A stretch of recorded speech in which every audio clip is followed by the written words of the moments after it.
The Grand Hall of Zatha Prime was the heart of the Galactic Council.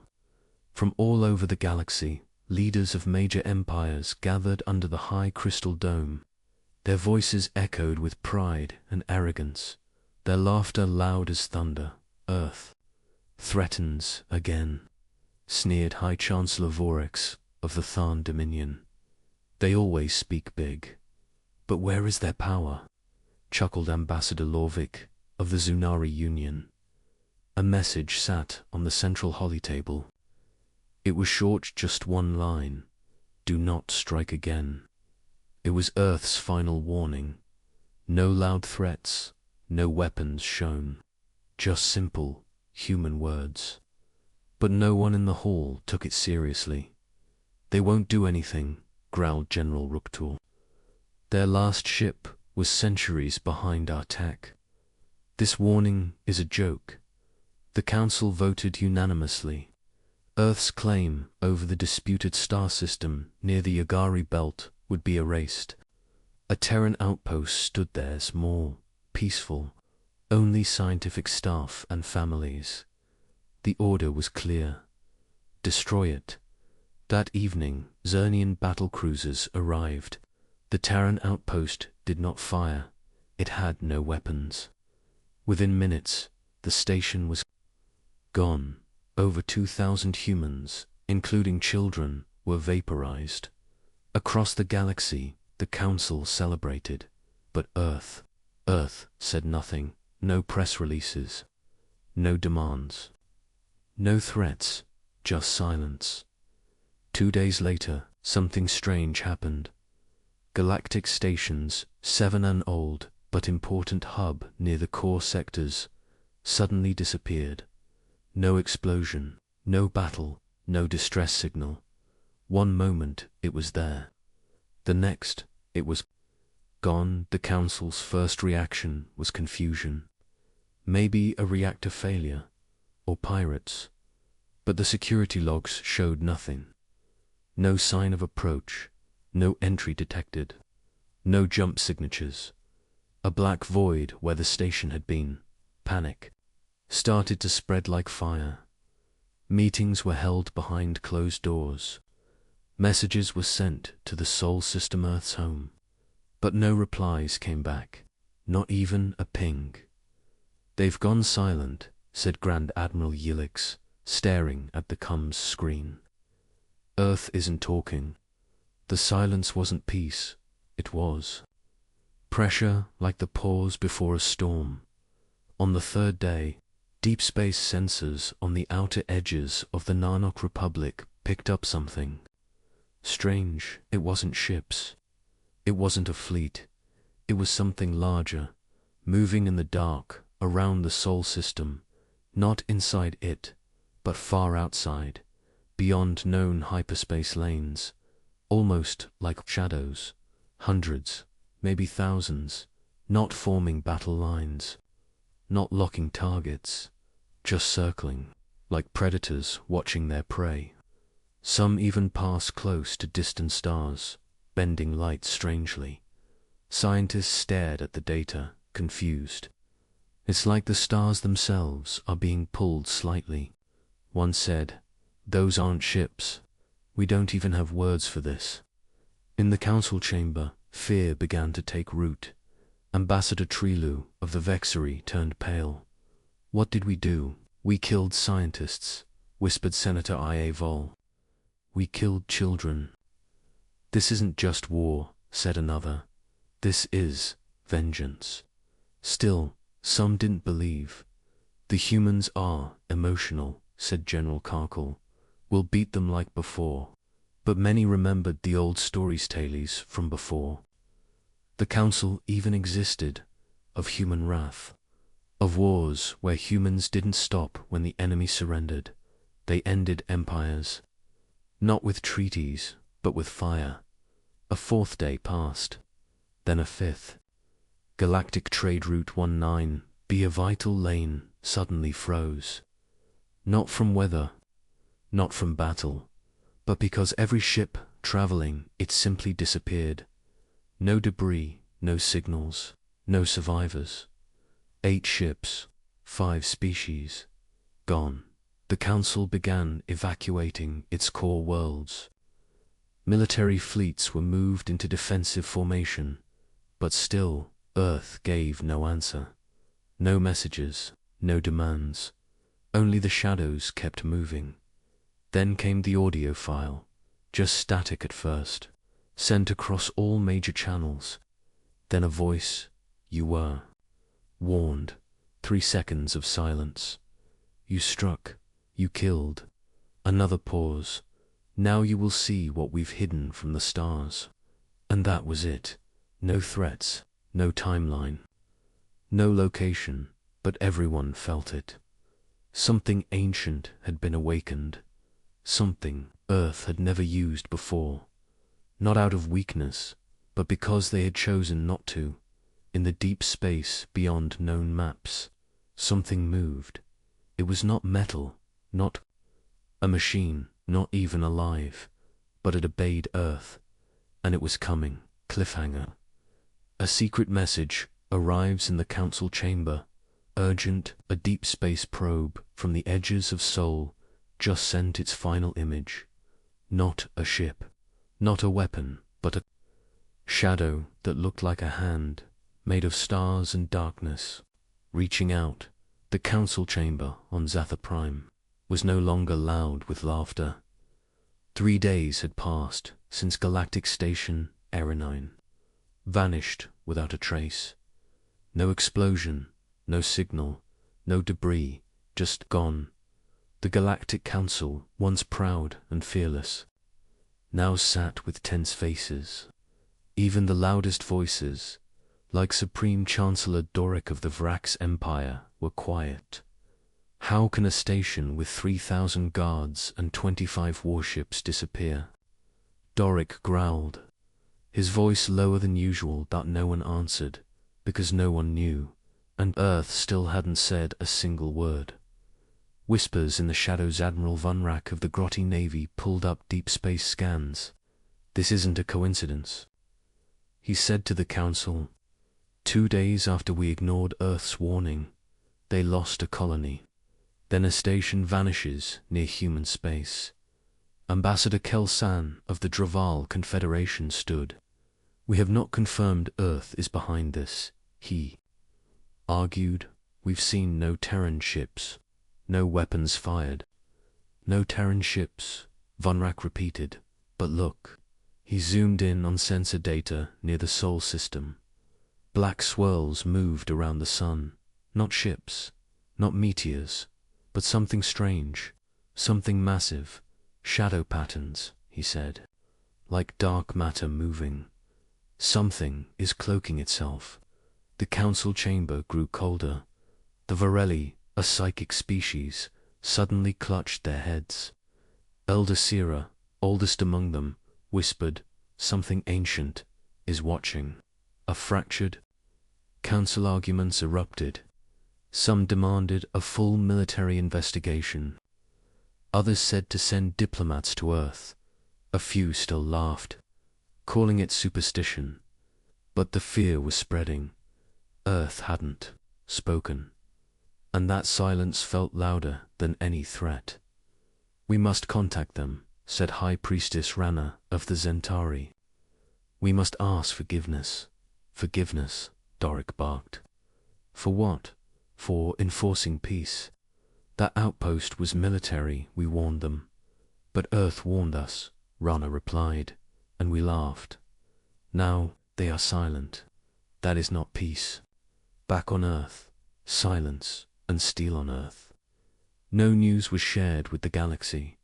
The humans had closed all outer communication lines, but deep underground, something massive was happening, in secret hangars hidden beneath Antarctica, the Pacific Ocean, and the moon. Old warships were awakening, ships that hadn't moved for 200 years, not because Earth couldn't fight, but because Earth chose peace. Until now, a man stood in front of a giant screen showing the vanished station. He wore no medals, no flashy uniform, just a simple black coat. General Rourke. He stared at the data. They broke the promise, he whispered. Another officer behind him asked, "Are we going to war, sir?" Rourke didn't reply.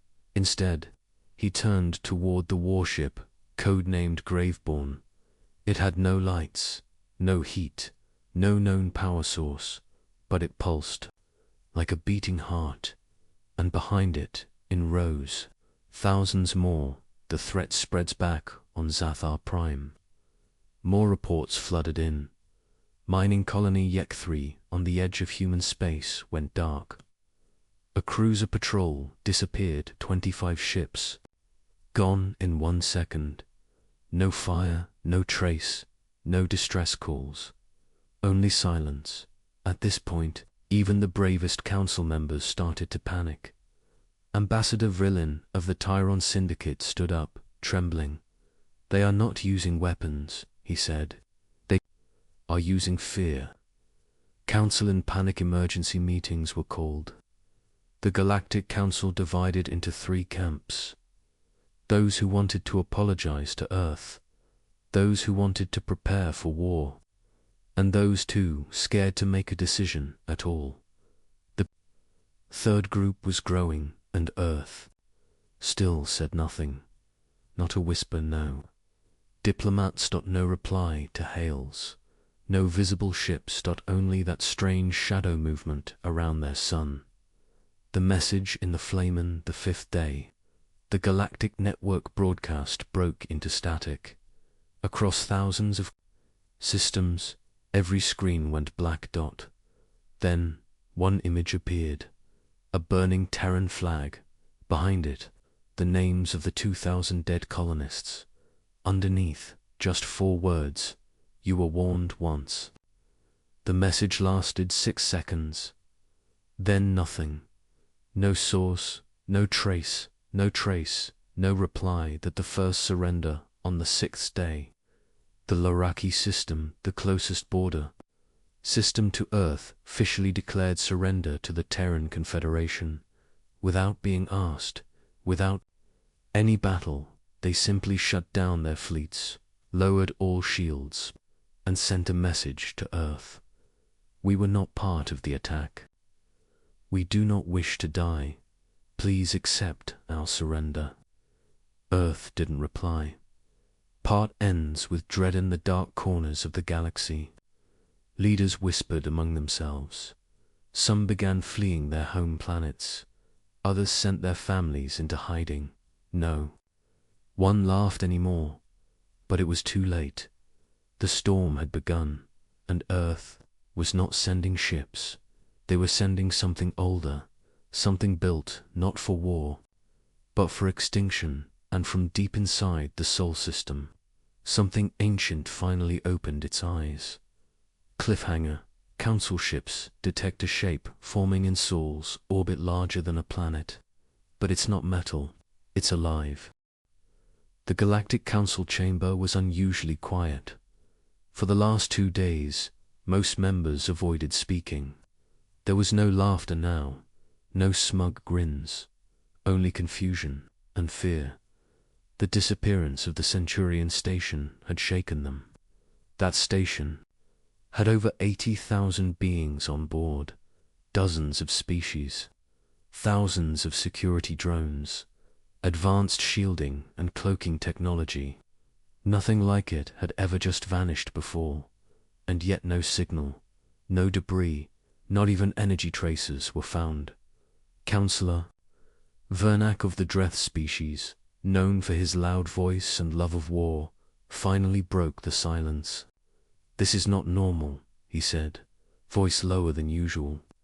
"That station was protected by 20 escort ships. We have no answers. We must ask Earth." "No," barked High Counselor Ziva of the Mokari. Her green skin twitched as she spoke. "We do not bow to humans. We investigate this ourselves." But others disagreed. "We sent a team to Earth's moon outpost yesterday," whispered Counselor Till of the Ralna. "It's gone, empty, like no one was ever there." A cold wind seemed to pass through the chamber. Do we even know if Earth still exists? Someone said. All eyes turned to the grand monitor, a massive screen at the center of the room. It showed a live feed of Sol System, or what was visible from deep sensors. Nothing had changed. Yet, but one thing was clear: no human ships had moved. No signals had been received. No threats made. Earth was completely silent. Meanwhile, deep beneath Earth's surface, hidden away in the Arctic ice, a group of scientists monitored something strange, not in space, but in time. Dr. Lana Reyes stared at the screen.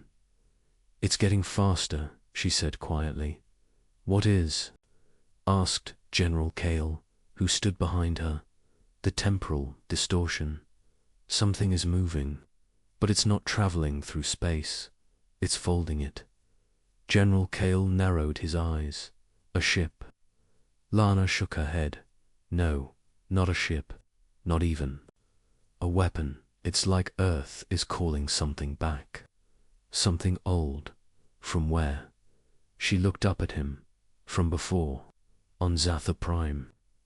At the edge of the Galactic Council's space, panic had begun to spread. Small colonies started to abandon their planets. Civilian freighters refused to enter human-controlled sectors. Fear had grown like a fire. Even pirates were running. A BROADCAST started to circulate in secret circles footage, leaked by an unknown source. It showed a shadow moving past a star. In the Gliese sector, the star dimmed, then went dark. The entire solar system was now radio silent. Ships sent to investigate had not returned, and still, Earth said nothing. Back in the council chambers, Councillor Ryan of the Trask moved to the center platform. She looked older than usual, her blue robes dull from stress. We must speak to Earth, she said. We must apologize. This is beyond war. This is something else. Are you suggesting we surrender? Ziva growled. No, Ryan replied. I'm suggesting we survive. She turned and stared at the glowing map of the galaxy. Because whatever is coming is not just about Earth, it's about us. And what we've awakened elsewhere, in an unknown region, far beyond charted space. Something stirred. A sphere the size of a moon cracked open. From inside, a light blinked red, then white, then nothing. A voice echoed from nowhere and everywhere. Coordinates locked. Human retaliation protocol active. Galaxy-level threat detected. Initiating ancient protocol. Exodus, dawn. Back in Sol System, Earth remained silent. But the shadows, they grew. Sensors detected stars blinking, then returning, like space itself was alivened. Watching, every star system near Earth felt the same strange pressure, like gravity shifting in unnatural ways. And then a voice was heard. It didn't come from Earth. It didn't use a signal. It wasn't on any known channel. It just appeared. It said, "You struck first. Now feel what you've become." Council panicked. Dozens of alien leaders started shouting. Panic spread. What does that mean? Who sent that? Is it a threat? But Ryan, standing quietly, whispered to herself, "No, it's a sentence. Cliffhanger, ending across the galaxy. All ships using Terran technology started shutting down, not by force, but by command. Code written deep into their systems woke up. Engines died. Shields collapsed. AI units failed. Thousands of ships floated silently, useless. And then, stars began to vanish again, not from destruction, but as if something ate the light. The Galactic Council ignored Earth's final warning. A outpost was destroyed, 2,000 humans dead. There was no reply. Then a galactic station vanished. No explosion, no signal. Now, something strange is moving near the Sol system. Not ships, not weapons, shadows. Orbiting stars. Zirenthal, High Diplomat of the Joltari, stared at the live star charts displayed across the council chamber wall. Every planet, moon, and station near Sol was shown clearly except something new had appeared. A dark mass, unmapped and unmarked, slowly drifting across the outer rim of the solar system. That wasn't there before, he muttered. Others gathered behind him. Council, scientists, security leaders, and even the once arrogant warlords from the Torcan Empire stood quietly, tension thick in the air. "It's not a ship," said one of the analysts. "Not a fleet. The size is ... massive, but it's cold. No power. Signatures, it reflects no light." One word passed through the chamber like a ghost. Dead. But it wasn't. The object moved. Cut to Sol system, Earth in low orbit, above Earth. Nothing could be seen by the outside galaxy. Earth's communication channels had gone completely dark since the attack on their outpost. No response to pings, no data signals, no distress calls, just silence. But inside Earth's defense network, buried under the Atlantic Ocean, something ancient had woken up. Project Ono Exit had been designed during Earth's third expansion era. The weapon wasn't just nuclear or kinetic. It was something far worse, a system-wide field distorter. It could turn stars into traps and space into mirrors. It was banned by Earth's own ethics committee. But after the outpost attack, the Terran High Command activated it. All fleets were ordered to stand down. Earth wanted no noise, no movement. Let the galaxy wonder. Let them fear the silence. Commander Alyssa Marr stood in the deep core command chamber, watching black hollers of alien ships still approaching Earth's border carefully. Slowly, nervously. "They're trying to see if we'll shoot first," she said. General Khan nodded. "Let them. For now, we hold." Zatha Prime Galactic Council emergency meeting chairs were empty now. Many member species had left. Fear gripped them after the second station vanished. The Council tried to say it was a black hole or a spatial collapse, but the third disappearance ended all doubt. This time, a patrol fleet of 36 ships was lost, just gone. The last signal was static, followed by what sounded like a whisper.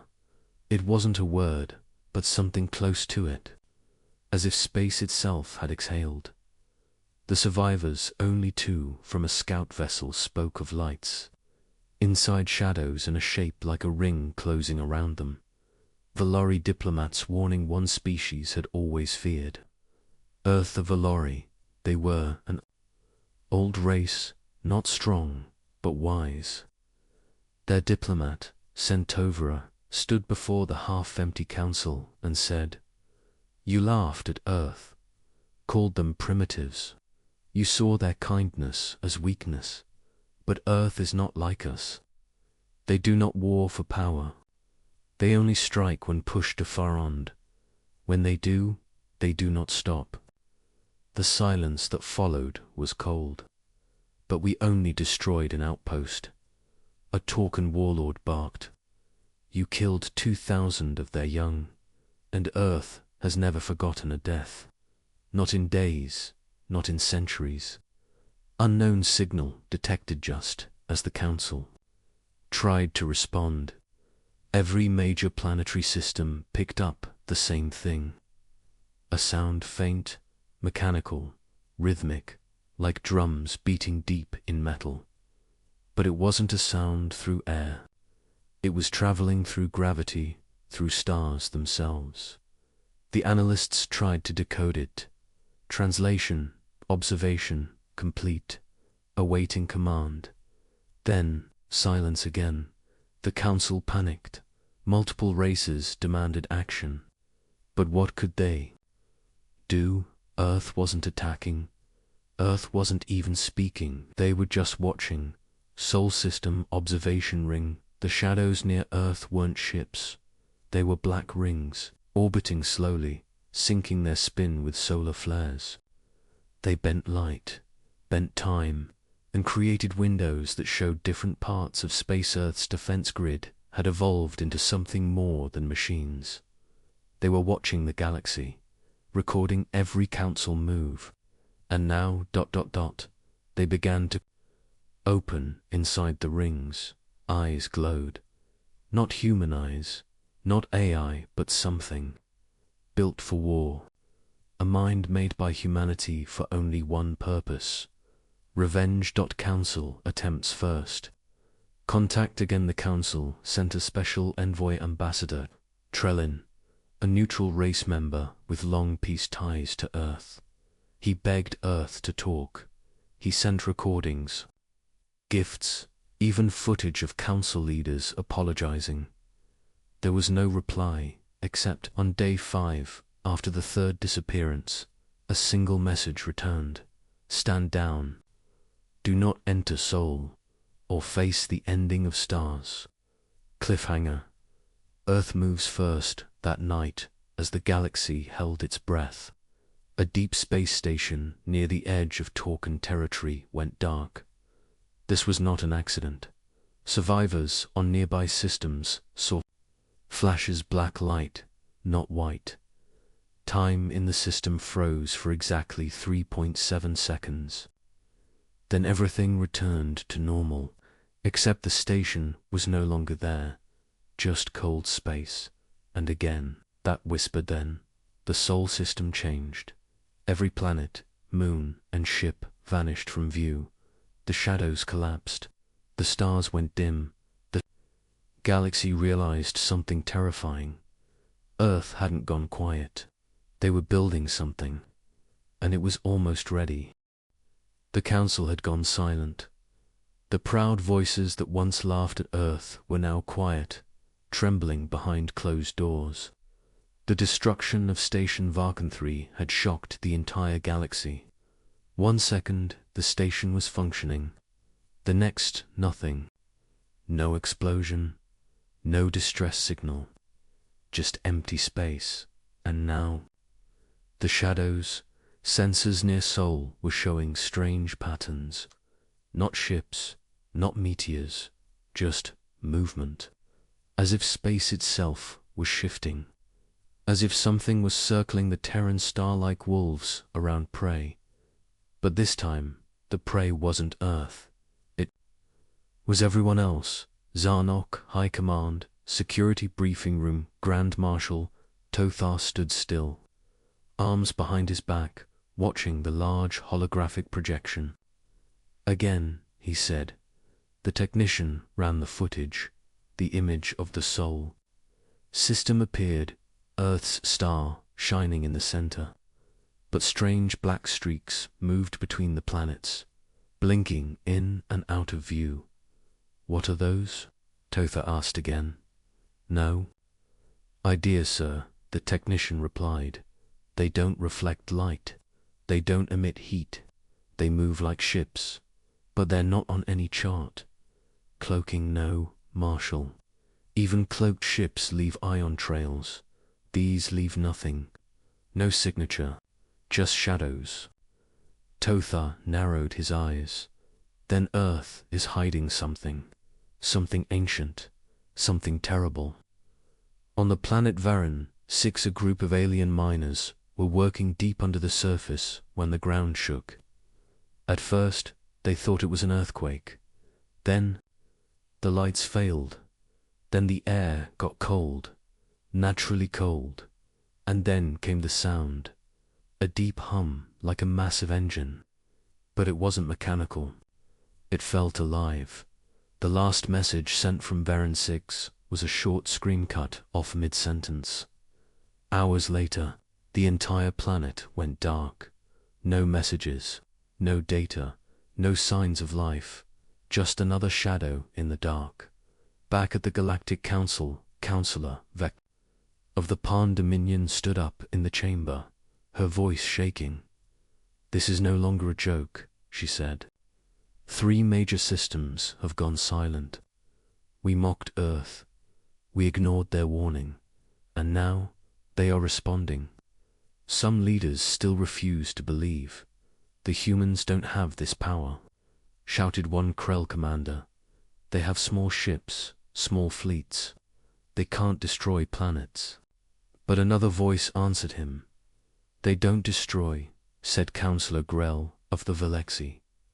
"They erase. There is no fire, no war, just silence and shadows." The room went quiet. They had all seen the same thing. No attack fleets, no communications, just systems going dark. One by one, Deep Space Listening Station Z-91 outer edge of Sol System Officer Mirian of the Raxan Empire sat alone at his console, watching the monitors. He'd requested this post because it was peaceful. Nothing ever happened on the edge of Sol. Earth had sealed its borders. Centuries ago, now he wished he had never come. The readings on his screen made no sense. A black object circular, the size of a moon, hovered just beyond Pluto's orbit. It wasn't on radar. It didn't reflect light. But it was there. His instruments screamed, trying to process it. Then something stranger happened. His console powered off.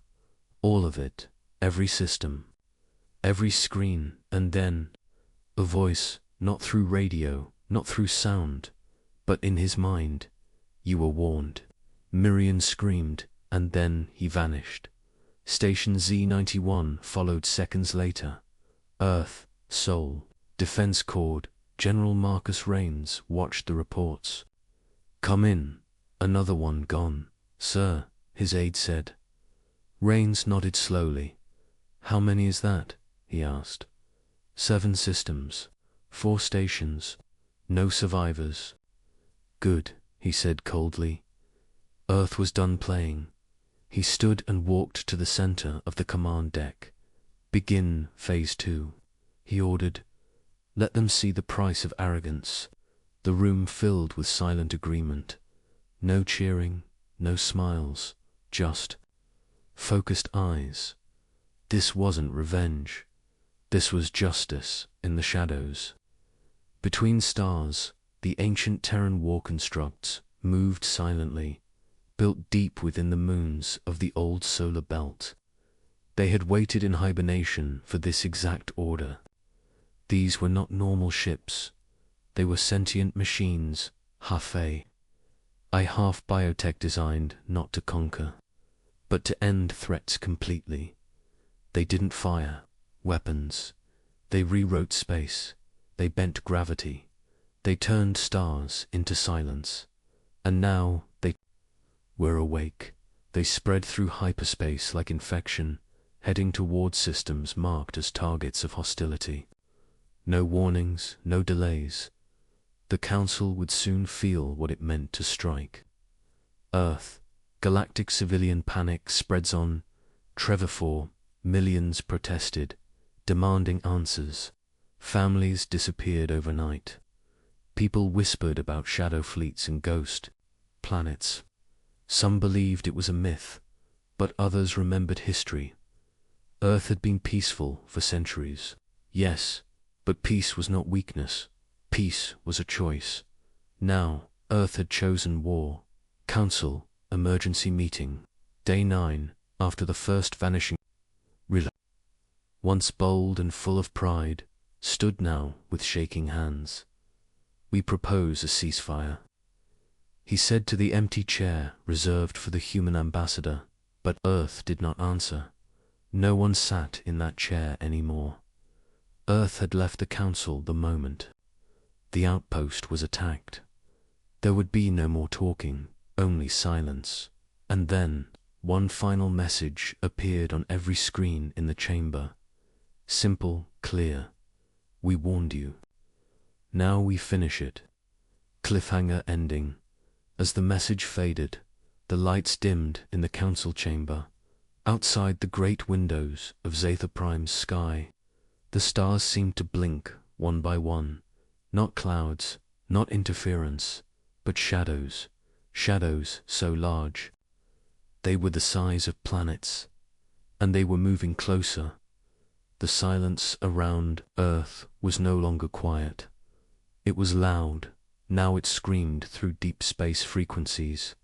Galactic listening posts were detecting odd signals, but no one could translate them. They weren't in any known language, not even the artificial languages of old machines.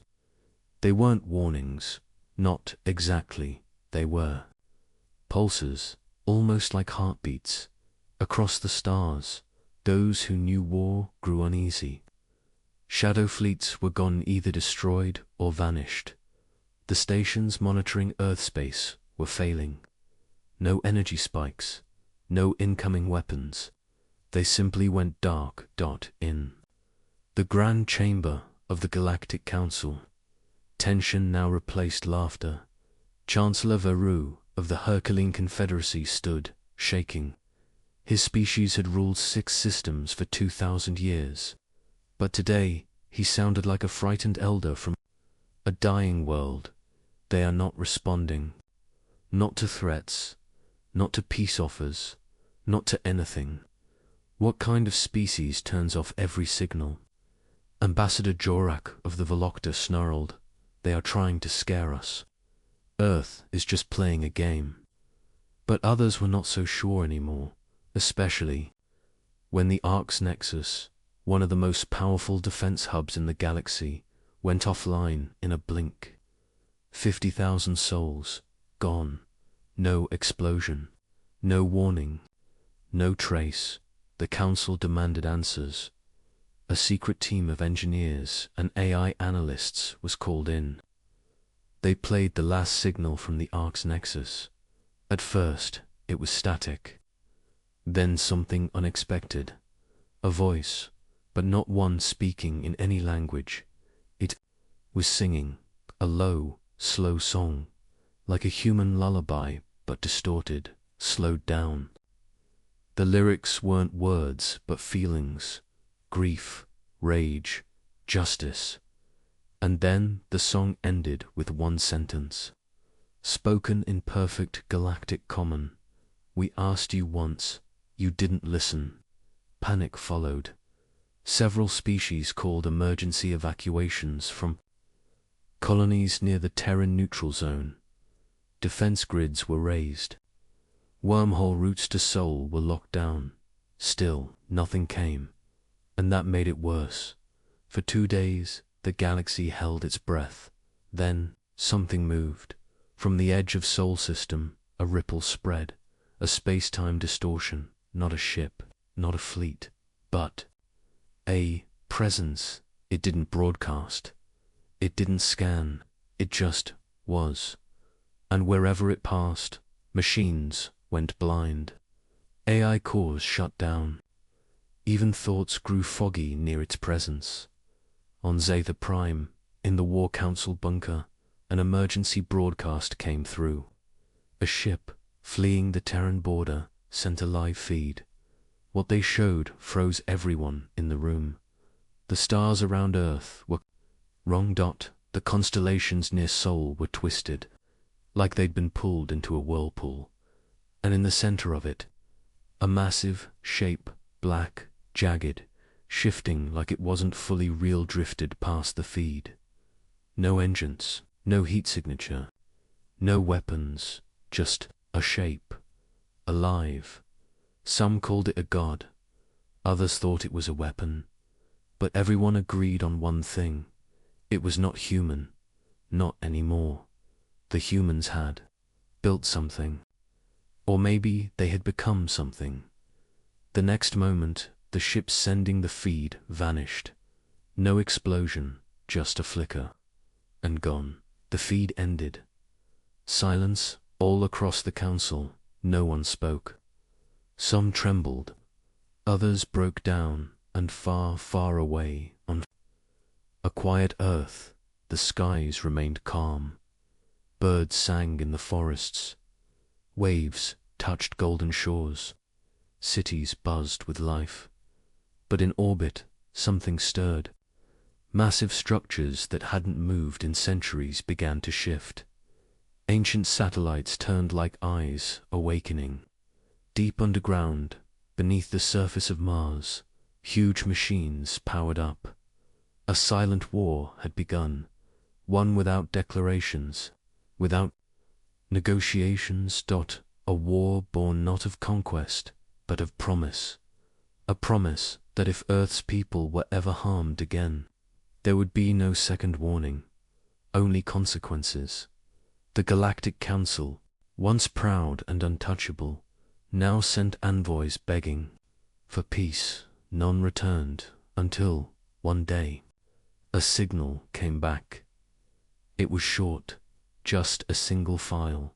The council opened it with shaking hands. It was a list, not of demands, not of rules, a list of names, worlds, ships, leaders. Every name was marked, erased, and under the list, one last line: "This is only the beginning." Cliffhanger, somewhere in a forgotten part of the galaxy, a strange message repeats endlessly on an ancient Terran relay. Protocol, Judgment, Phase 2, Loading. The Sol system was silent. Still, watchers from a dozen species stared at it through long-range sensors, hoping to learn what Earth would do next. Ever since the mysterious vanishing of an entire galactic station near the Terran border, fear had begun to spread like wildfire. But no ships came out, no message, no warning, just silence.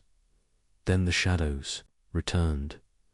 Sensors from Vordal Observatory 9 picked them up again, massive readings from the edges of the Sol system. Nothing visible, but gravitational pull was changing. Radiation patterns twisted unnaturally, like something large, very large, was passing through space without being seen. The station commander, a four-eyed Talari named Yakun, didn't sleep for days. His team tried every known scan. Nothing worked. "These aren't ships," Yakun whispered in fear during a council-wide alert. "These are distortions. Like space itself is folding." The Galactic Council dismissed his report as sensor error. That night, Yakun's station vanished. No alarms, no beacons, not even a power surge, just gone, on the planet Ikros home. Of one of the largest military fleets in the Council, panic started to bloom. Ikaros Fleet Command called an emergency drill. The night sky filled with the humming sound of launching warships.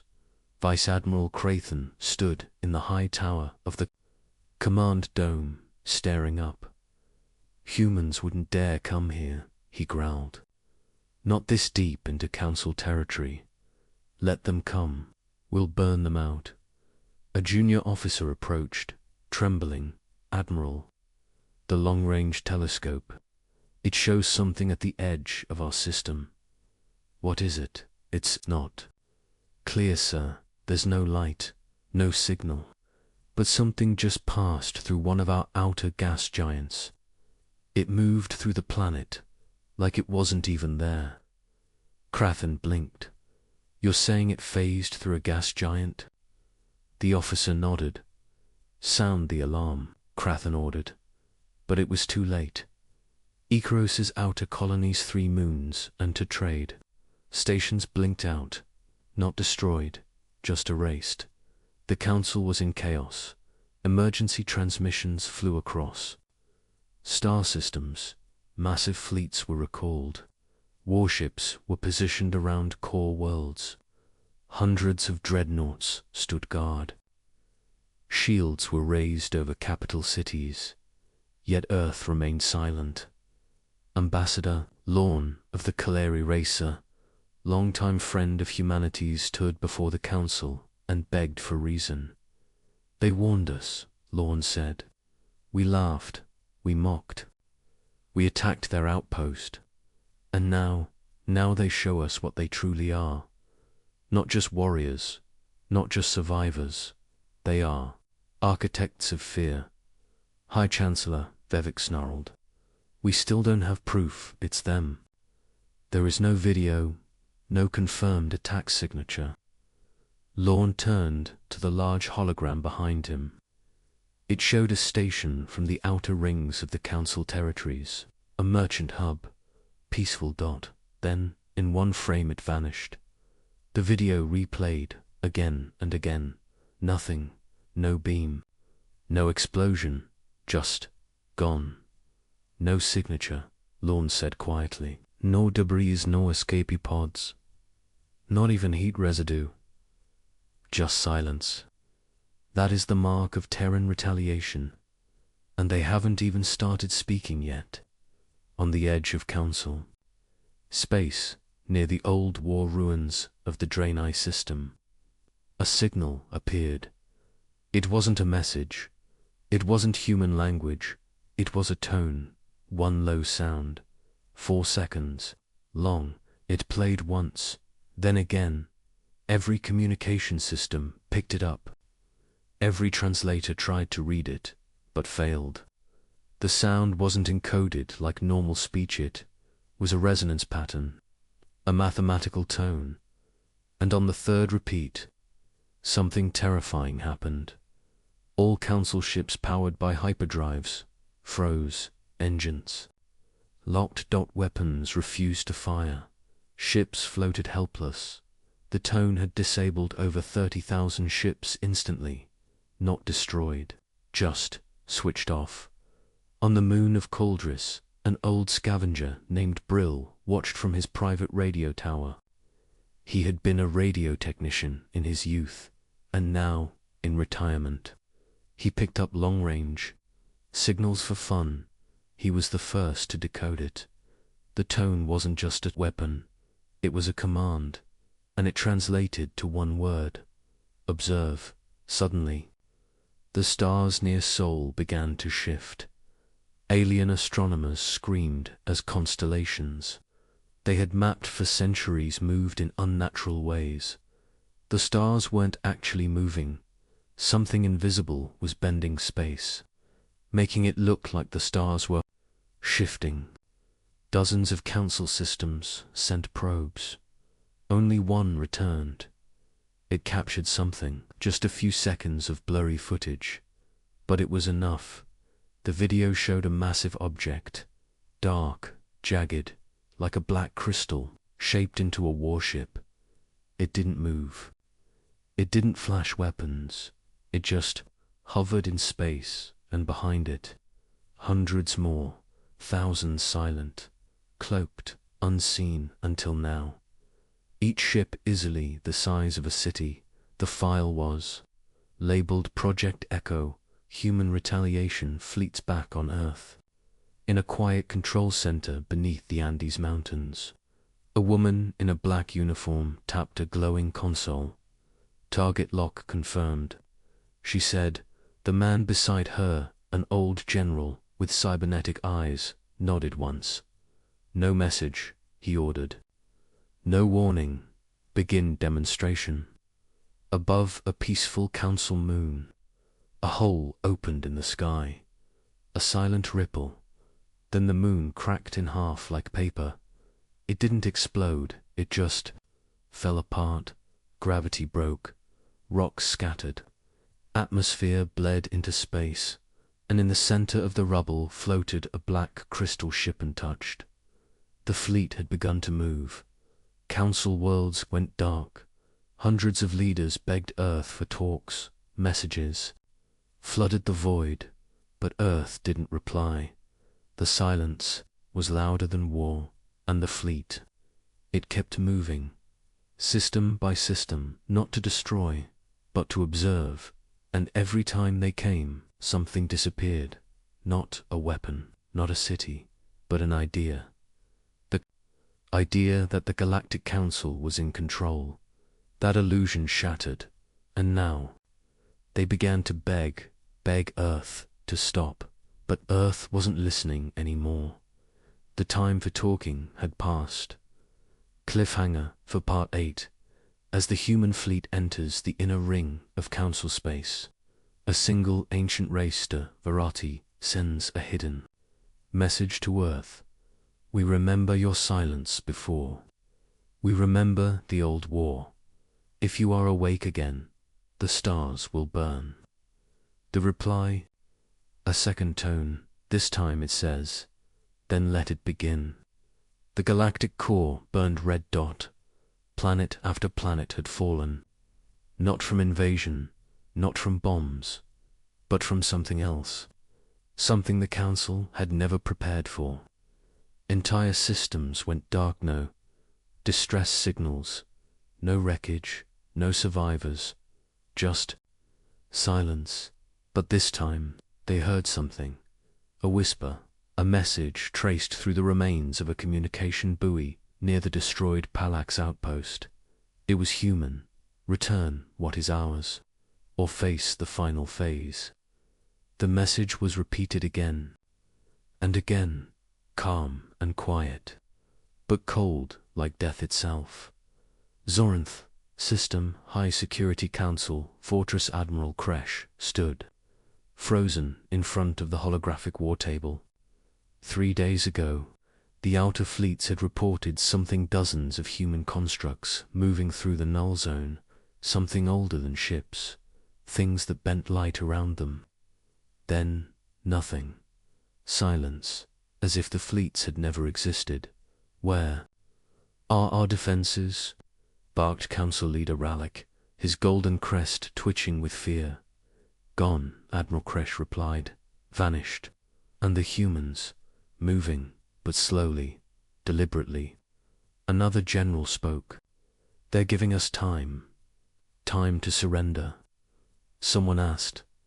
No, said a quiet voice from the back of the chamber. It was Councillor Genther of the Varnak people. Time to watch. The council fell into a cold silence. Meanwhile, edge of galactic Korth, shadows had formed now. Vast shapes moved through space, as if stitched from gravity and darkness. They weren't ships. They weren't life as the council knew it. These were human machines, ancient, silent, relentless. Each one was large enough to eclipse a moon, shaped like nothing in the galactic database. Some looked like fractured pyramids. Others resembled twisted wings made of iron and memory. These were not weapons, they were judgments, and they were heading for Zorinth Prime. On board the human warship, Vilebringer Captain Mara Ellen stared out at the void, hands clasped behind her back. Final phase authorization confirmed, the AI said calmly. Are they begging yet? Mara asked. Not yet, but they will. Behind her, the crew sat in silent focus. No celebration, no hatred. Just duty. They were not soldiers of revenge. They were the last answer to a galaxy that had laughed too long. Galactic Council, transmission, emergency broadcast. A transmission was sent from the Galactic Council to Earth. It was desperate. We understand now. Please, stop. Let us talk. Let us fix this. Earth never replied, but the message was received, and the skies began to open. Final. Shine billions watched from their planets as the stars dimmed. Great shapes appeared in orbit above capital worlds, not attacking, not speaking, just watching. Then, from every dark object, a single beam of golden light struck the planet's surface, and then nothing. No explosion, no fire, just silence. Worlds fell without screams. The council finally understood. Earth hadn't come to win. Earth had come to end it all. Zorinth Prime, the heart of the Galactic Council, had never known fear. Its defense grid was once the most powerful in the galaxy. 50 layers of shielding, 2,000 orbital cannons, and 10 planetary ion lances. None of it mattered. at 3:17. Galactic Standard Time. The sky peeled open. It didn't begin with a flash or thunder. It began with a shadow, a massive black triangle floating above the planet. No transponder, no signal, no demand. It simply hovered. Seconds later, dozens more appeared over every major council world. The panic wasn't instant. Not at first. But when the first capitalist cord lost all power and communications in less than 60 seconds, everything changed. A voice whispered through every frequency, a voice the council had not heard in weeks. This was your choice. Main body, council leader Rallick, stood in the central tower, shaking. We offered to negotiate. He slammed a trembling fist on the console. Admiral Kresh answered flatly, Earth is no longer answering messages. Not from us, not from anyone. They must want something, resources, territory, reparations. No, said Councillor Genther. They wanted peace. We laughed. Then we bombed their colony. They don't want reparations now. They want memory. Meanwhile, on Earth, President Elias Navarro stood before a global chamber of silent human leaders. He looked tired, but calm. They will keep asking us to stop, he said, voice firm. They never asked us to stop when we cried for help. Not when our diplomats were mocked. Not when our ships were destroyed. Not when our people were turned to ash. He paused, looked up at the projection. An image of Zoranth Prime appeared, lights going dark. Council ships crashing into each other in orbit. No escape. No mercy. Navarro spoke one final sentence. Let them remember what Earth is. Back in the galactic Corsum, Council worlds attempted to fight back. On Vela 6, the local fleet launched. Everything missiles, beam lances, even gravitational ruptures. It didn't matter. The human construct above their world opened, like a flower made of light, and from it poured a sound, not a weapon, not a pulse, a song, a deep, ancient Terran melody that echoed through minds. The weapons stopped. The Vela defenders dropped to their knees. Many wept, then the planet went silent. Across the galaxy, Ondorowin cities melted without fire. On Prime, time itself seemed to freeze for 3 minutes, and when it resumed, the planet was empty. On Helgaroth, a moon turned to glass. No shots, no demands. No invasion, just erasure. Galactic scientists had no explanations. The laws of physics didn't apply near the Terran constructs. One scientist whispered, "We are being unwritten." Final scene at the edge of the galaxy. A small refugee vessel watched a Terran construct pass overhead. The crew was silent, praying. It wouldn't see them. It did. It paused then. Moved on, no attack. No destruction. Just one message flashed across their display in perfect galactic standard. You weren't on the list. Closing line, the Council had finally begged, but Earth had already decided. No survivors for those who called us weak. The stars above the Council worlds no longer shined with pride. Smoke and silence had replaced their once busy trade lanes. The proud empires that mocked Earth now whispered prayers into dead channels. They were waiting for the end, and Earth was silent. No threats, no messages, not even demands, only actions. World after world had gone dark. The Galactic Council's fleets were in ruins, their capital cities shattered, and now Earth's armada hovered just outside the last Council stronghold. Verdaxis, a ringworld with enough power to host 10 billion souls. Inside, the last of the leaders sat in fear. Chancellor Vorak trembled as he watched the Terran warships hold position. "Have they sent terms?" he asked. "No, not a word," replied Admiral Kex, his voice hollow. "They just wait." Above them, over 1,000 Terran ships blocked every escape route. The new Terran flagship, the Eclipse, sat at the center. It looked less like a warship and more like a floating fortress made of black glass and blue fire. "They don't want peace," whispered Vorak. "They want us to feel the fear. The same fear we made them feel." A broadcast suddenly cut.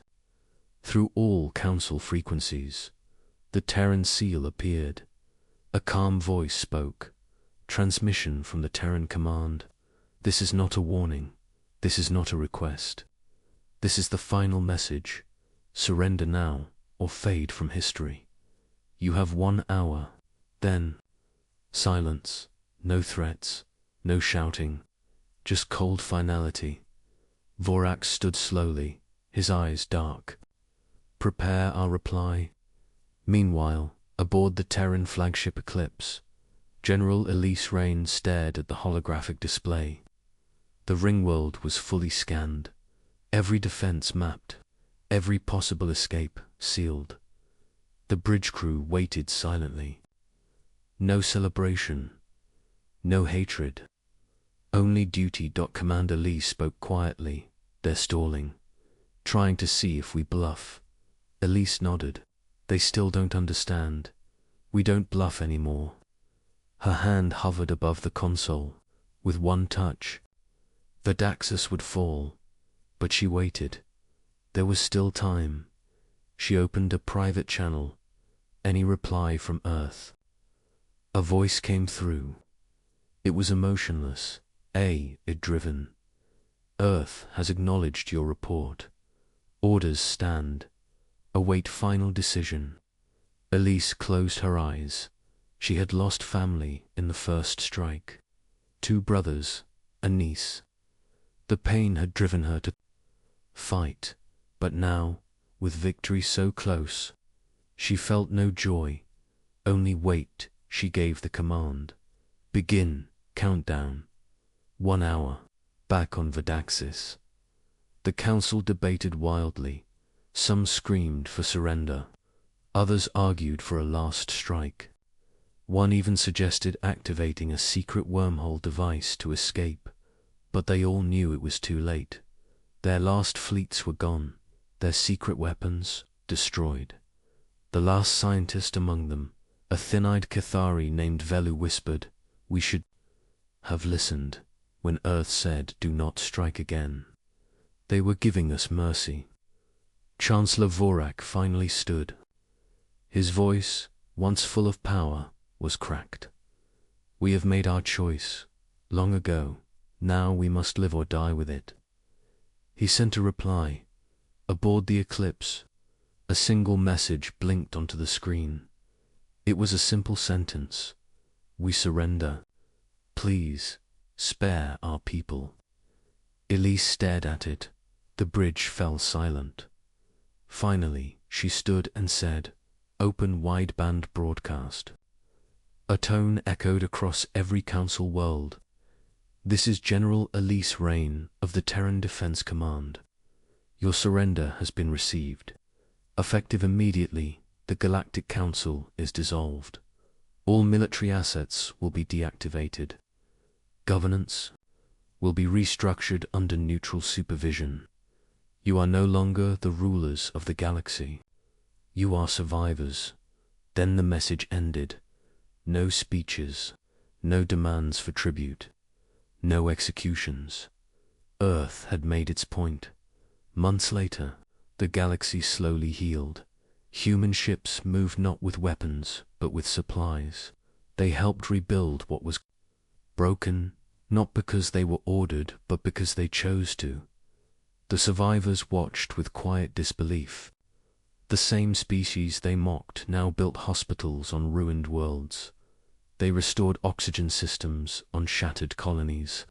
They gave food, water, medicine freely. Earth didn't want thrones. It wanted peace, but everyone knew the truth. That peace was built on fire and vengeance, and no one dared test Earth again. Final scene on a quiet moon orbiting Sol. The Terran memorial stood tall. Names of the fallen civilians, soldiers, even children glowed in silver along its curved wall. Elise, Rain stood alone. She whispered, "It's over." A voice behind her replied, "For now." It was Director Harlan of Earth's Defense Council. He looked at the stars above. But if they ever forget again, if they ever raise a weapon toward Earth. Elise nodded, finishing his sentence. "We remind them what fury truly means."